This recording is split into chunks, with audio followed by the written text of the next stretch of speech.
memanas, memanas, memanas, dan memanas.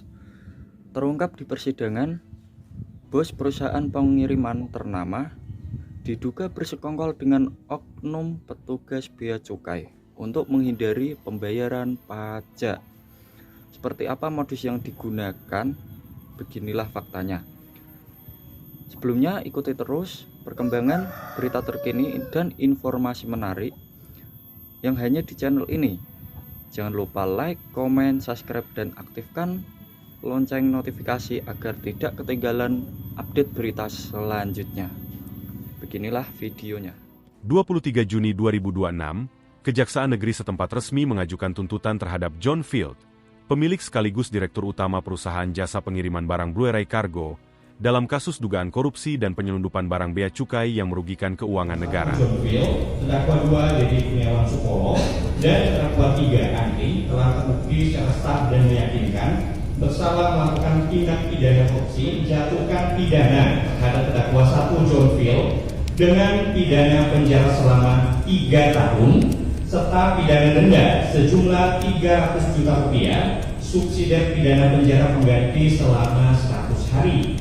3. Menjatuhkan pidana terhadap terdakwa 2 Dedi Kurniawan Sukolo dan terdakwa 3 Andi dengan pidana penjara masing-masing selama 2 tahun dan 6 bulan serta pidana denda masing-masing sejumlah 200 juta rupiah, subsidi pidana penjara pengganti 80 hari.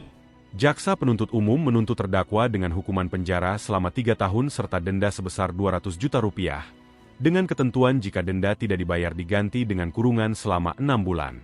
Menurut keterangan dari JPU, perbuatan terdakwa terjadi pada periode 2023 hingga 2025. John Field diduga bersekongkol dengan oknum petugas di lingkungan Direktorat Jenderal Bea dan Cukai untuk memalsukan dokumen kepabeanan, memanipulasi jenis dan nilai barang, serta menghindari pembayaran bea masuk, pajak pertambahan nilai, dan pajak penjualan atas barang mewah yang seharusnya disetorkan ke kas negara. Barang yang diduga diselundupkan dan tidak dikenakan kewajiban bea cukai meliputi peralatan elektronik, tekstil, dan barang konsumsi lainnya dengan nilai perkiraan mencapai 8,7 miliar rupiah. Akibat perbuatannya tersebut, kerugian keuangan negara diperhitungkan sebesar 2,1 miliar rupiah. Dalam persidangan yang berlangsung di Pengadilan Negeri Boyolali kemarin, JPU menyampaikan bahwa alat bukti berupa dokumen palsu, keterangan saksi, serta data transaksi keuangan telah cukup membuktikan keterlibatan terdakwa. Tuntutan ini juga disesuaikan dengan pasal 12 huruf E Jo pasal 18 Undang-Undang Tindak Pidana Korupsi, serta pasal 102 Jo pasal 79 Undang-Undang Kepabeanan. Sementara itu, tim penasihat hukum John Field menyatakan akan menyampaikan tanggapan atau nota pembelaan pada sidang berikutnya. Mereka berpendapat bahwa terdakwa hanya menjalankan prosedur yang biasa dilakukan perusahaan dan tidak memiliki niat untuk merugikan negara.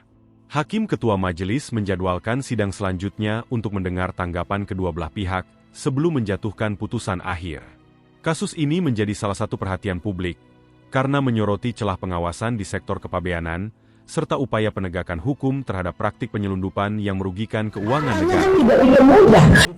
Jaksa penuntut umum juga menegaskan bahwa praktik manipulasi dokumen kepabeanan seperti yang diduga dilakukan terdakwa tidak hanya merugikan keuangan negara, tetapi juga menciptakan persaingan usaha yang tidak sehat.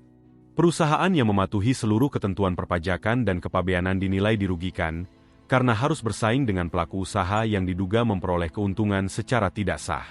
Selain menuntut pidana penjara dan denda, JPU membuka kemungkinan untuk menelusuri aset-aset milik terdakwa yang diduga berasal dari hasil tindak pidana.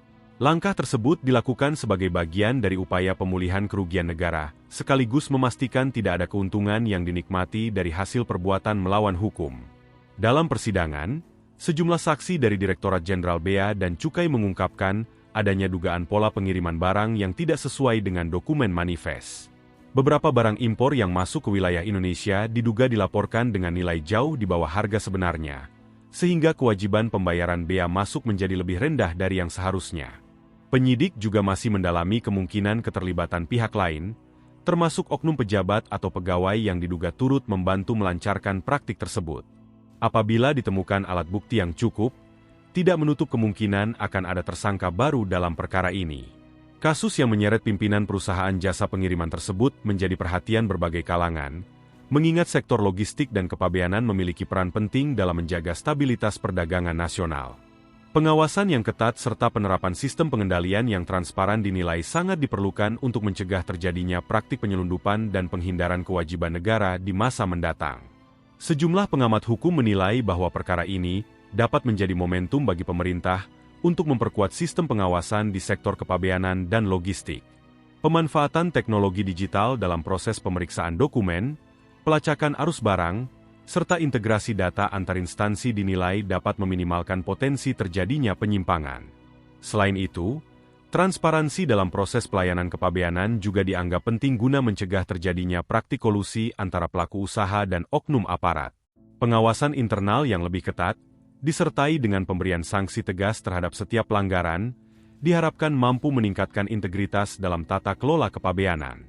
Di sisi lain, kalangan pelaku usaha berharap agar proses hukum yang berjalan dapat memberikan kepastian hukum tanpa mengganggu iklim investasi dan kegiatan perdagangan.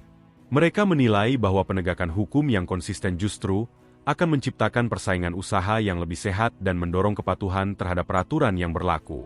Penyidik juga terus berkoordinasi dengan sejumlah instansi terkait untuk menelusuri kemungkinan adanya jaringan penyelundupan yang lebih luas. Penelusuran terhadap aliran dana, dokumen transaksi, serta pola distribusi barang masih dilakukan untuk mengungkap secara menyeluruh konstruksi perkara tersebut. Dengan masih berlanjutnya proses persidangan, masyarakat kini menantikan putusan majelis hakim terhadap John Field. Putusan tersebut diharapkan tidak hanya memberikan rasa keadilan, tetapi juga menjadi peringatan bagi pelaku usaha lainnya agar senantiasa menjalankan kegiatan bisnis sesuai dengan ketentuan hukum dan peraturan kepabeanan yang berlaku. Sementara itu, Direktorat Jenderal Bea dan Cukai menyatakan akan melakukan evaluasi menyeluruh terhadap mekanisme pengawasan internal guna menutup celah yang berpotensi dimanfaatkan untuk melakukan penyimpangan. Evaluasi tersebut mencakup peningkatan sistem audit, penguatan pengawasan terhadap petugas di lapangan, serta optimalisasi penggunaan teknologi dalam proses pemeriksaan barang impor dan ekspor. Kasus ini juga memunculkan kembali pentingnya penerapan prinsip tata kelola perusahaan yang baik atau good corporate governance di sektor jasa logistik dan pengiriman barang. Perusahaan diharapkan memiliki sistem pengendalian internal yang kuat, transparan, dan akuntabel untuk mencegah terjadinya pelanggaran hukum yang dapat merugikan negara maupun merusak reputasi perusahaan. Di sisi lain, aparat penegak hukum menegaskan bahwa upaya pemberantasan tindak pidana korupsi dan penyelundupan tidak hanya berfokus pada penindakan, tetapi juga pada aspek pencegahan. Edukasi kepada pelaku usaha mengenai kewajiban kepabeanan dan perpajakan dinilai penting agar seluruh aktivitas perdagangan dapat berjalan sesuai dengan ketentuan yang berlaku. Pengamat ekonomi menilai bahwa praktik penyelundupan dan penghindaran kewajiban bea masuk dapat berdampak luas terhadap perekonomian nasional. Selain mengurangi penerimaan negara, praktik tersebut juga dapat merugikan industri dalam negeri yang harus bersaing dengan barang impor yang masuk secara tidak sah. Dengan masih berlangsungnya proses persidangan, publik berharap seluruh fakta hukum dapat terungkap secara jelas di pengadilan. Putusan yang nantinya dijatuhkan diharapkan mampu memberikan efek jera, memperkuat penegakan hukum di sektor kepabeanan, serta mendorong terciptanya iklim usaha yang sehat dan berkeadilan. Seiring dengan perkembangan persidangan, majelis hakim diperkirakan akan mempertimbangkan berbagai aspek sebelum menjatuhkan putusan, termasuk tingkat keterlibatan terdakwa, besaran kerugian negara yang ditimbulkan, serta sikap kooperatif selama proses hukum berlangsung. Pertimbangan tersebut akan menjadi dasar dalam menentukan putusan yang dinilai adil dan sesuai dengan ketentuan perundang-undangan. Jaksa penuntut umum juga menegaskan bahwa pihaknya akan terus mengawal jalannya persidangan hingga putusan berkekuatan hukum tetap. Apabila nantinya terdapat pihak yang tidak menerima putusan pengadilan tingkat pertama, baik jaksa maupun terdakwa memiliki hak untuk menempuh upaya hukum lanjutan sesuai mekanisme yang diatur dalam peraturan perundang-undangan. Kasus ini sekaligus menjadi pengingat bahwa praktik penyelundupan dan manipulasi dokumen kepabeanan merupakan tindak pidana serius yang dapat merugikan negara dalam jumlah besar. Oleh karena itu, sinergi antara aparat penegak hukum, instansi pengawas, serta pelaku usaha yang patuh terhadap aturan sangat diperlukan untuk menciptakan sistem perdagangan yang sehat dan transparan. Masyarakat juga diharapkan dapat berperan aktif dalam mendukung upaya pemberantasan tindak pidana di sektor kepabeanan dengan melaporkan apabila menemukan indikasi pelanggaran atau aktivitas perdagangan yang mencurigakan. Partisipasi publik dinilai menjadi salah satu faktor penting dalam memperkuat pengawasan dan mencegah terjadinya praktik serupa di masa mendatang. Dengan terus berjalannya proses hukum terhadap John Field, publik kini menantikan putusan akhir majelis hakim yang diharapkan dapat memberikan kepastian hukum, memulihkan kerugian negara, serta memperkuat komitmen bersama dalam memerangi praktik korupsi dan penyelundupan di Indonesia. Di tengah perhatian publik terhadap kasus ini, sejumlah pengamat menilai bahwa perkara yang menjerat John Field dapat menjadi momentum bagi pemerintah untuk melakukan evaluasi menyeluruh terhadap sistem pengawasan kepabeanan nasional. Penguatan koordinasi antar instansi, peningkatan kapasitas sumber daya manusia, serta pemanfaatan teknologi berbasis digital dinilai menjadi langkah penting dalam menutup celah terjadinya penyelundupan. Selain itu, penerapan sistem manajemen risiko yang lebih ketat dalam pemeriksaan barang impor dan ekspor juga dianggap perlu ditingkatkan. Dengan sistem pengawasan yang lebih terintegrasi, potensi manipulasi dokumen maupun penyimpangan dalam proses kepabeanan diharapkan dapat dideteksi sejak dini. Di sisi lain, kalangan pelaku usaha berharap agar kasus ini tidak mengganggu kepercayaan terhadap sektor logistik nasional secara keseluruhan. Mereka menilai bahwa mayoritas perusahaan logistik telah menjalankan kegiatan usaha sesuai dengan ketentuan yang berlaku dan mendukung penuh upaya penegakan hukum terhadap pelaku yang terbukti melakukan pelanggaran. Penyidik pun menegaskan bahwa proses hukum akan terus berjalan secara profesional dan transparan. Setiap fakta yang terungkap dalam persidangan akan menjadi bahan pertimbangan penting bagi majelis hakim dalam menjatuhkan putusan yang adil, serta memberikan kepastian hukum bagi semua pihak. Kasus ini menjadi pengingat bahwa integritas dalam sektor perdagangan dan kepabeanan merupakan elemen penting dalam menjaga stabilitas ekonomi nasional.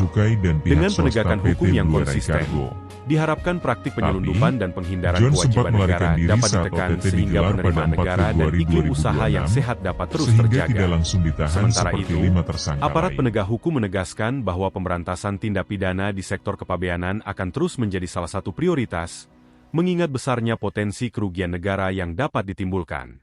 Penindakan terhadap praktik penyelundupan diharapkan tidak hanya memberikan efek jera kepada pelaku, tetapi juga meningkatkan kepatuhan para pelaku usaha terhadap ketentuan perpajakan dan kepabeanan. Pengamat ekonomi menyebut bahwa praktik manipulasi dokumen impor dan penghindaran pembayaran bea masuk dapat berdampak langsung terhadap penerimaan negara. Selain mengurangi potensi pendapatan negara, tindakan tersebut juga berpotensi merusak persaingan usaha yang sehat karena menciptakan ketimpangan antara pelaku usaha yang patuh terhadap aturan dan pihak yang mencoba memperoleh keuntungan melalui cara-cara melawan hukum. Dalam perkara ini, majelis hakim juga diharapkan dapat mempertimbangkan aspek pemulihan kerugian negara sebagai bagian penting dari penegakan hukum. Upaya pelacakan aset dan pengembalian kerugian negara dinilai memiliki peran strategis dalam memastikan bahwa hasil tindak pidana tidak dapat dinikmati oleh pelaku. Di sisi lain, masyarakat sipil mendorong agar proses persidangan dilakukan secara terbuka dan akuntabel, sehingga seluruh fakta hukum dapat diketahui publik. Transparansi dalam penanganan perkara diyakini dapat meningkatkan kepercayaan masyarakat terhadap lembaga peradilan dan aparat penegak hukum. Dengan masih berlangsungnya proses persidangan, perhatian publik ini tertuju pada putusan akhir yang akan dijatuhkan oleh majelis hakim. Putusan tersebut diharapkan tidak hanya memberikan kepastian hukum, tetapi juga menjadi preseden penting dalam upaya pemberantasan korupsi dan penyelundupan di sektor kepabeanan di Indonesia.